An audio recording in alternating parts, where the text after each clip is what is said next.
মুস্তাফিজকে নিয়ে খেপেছে ভারতের ময়ূখ রঞ্জন। নামে সাংবাদিক হলে চেঁচামেচিতে যেন ফার্স্ট ক্লাস। ইতিমধ্যেই নেটিজেনদের কাছে জোকার বনে গেছেন তিনি।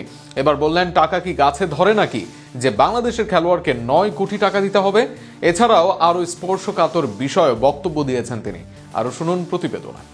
আইপিএল নিলামে বাংলাদেশি পেসার মুস্তাফিজুর রহমানকে 9 কোটি 20 লক্ষ রুপিতে দলে ভিড়িয়েছে কলকাতা নাইট রাইডার্স।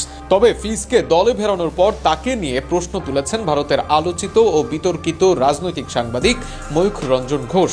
সামাজিক যোগাযোগ মাধ্যম ফেসবুকে দেওয়া এক দীর্ঘ বক্তব্যে এই কথা জানান তিনি।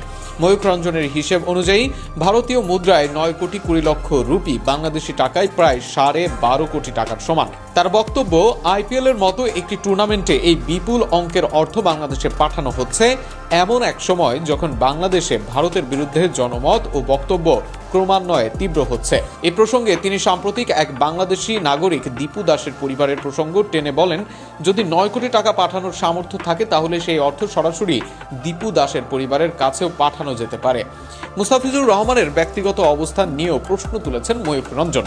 তার মতে, ক্রিকেট ও রাষ্ট্র আলাদা হলেও জাতীয় স্বার্থ পুরোপুরি উপেক্ষা করা যায় না। তিনি লেখেন, ভারত যদি শুধু বাংলাদেশি খেলোয়াড় ও শিল্পীদের আয়ের ক্ষেত্র হয়ে ওঠে অথচ তাদের অবস্থান বা বক্তব্যে ভারতের প্রতি বিরোধিতা প্রতিফলিত হয়, তাহলে ভারতীয় দর্শক ও ফ্র্যাঞ্চাইজিগুলোর সেই অর্থ ব্যয় নিয়ে ভাবা উচিত। এই বিতর্কের মধ্যে তিনি তুলনা টানেন ভারতের ত্রিপুরার ক্রিকেটার মনীষ শঙ্কর মুরা সিংহের সঙ্গে।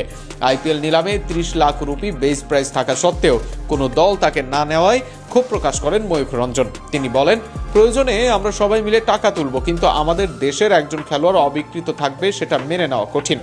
ময়ূখ প্রশ্ন রাখেন, যারা আমাদের পতাকাকে অবমাননা করছে তাদের দেশে কেন কোটি টাকা পাঠাতে যাব? পয়সা কি কলকাতার গাছে ফলে? আইপিএল নিলাম ঘিরে এমন বক্তব্য নতুন নয়, তবে মুস্তাফিজুর রহমানের মতো আন্তর্জাতিকভাবে পরিচিত একজন ক্রিকেটারকে ঘিরে এই মন্তব্য সামাজিক যোগাযোগ মাধ্যমে নতুন করে বিতর্ক তৈরি করেছে। বিষয়টি নিয়ে এখনো আইপিএল ফ্র্যাঞ্চাইজি বা মুস্তাফিজুর রহমানের পক্ষ থেকে কোনো আনুষ্ঠানিক প্রতিক্রিয়া পাওয়া যায়নি। অবশ্য নেটিজেনরা ময়ূখকে জোকারের সাথে তুলনা করছেন।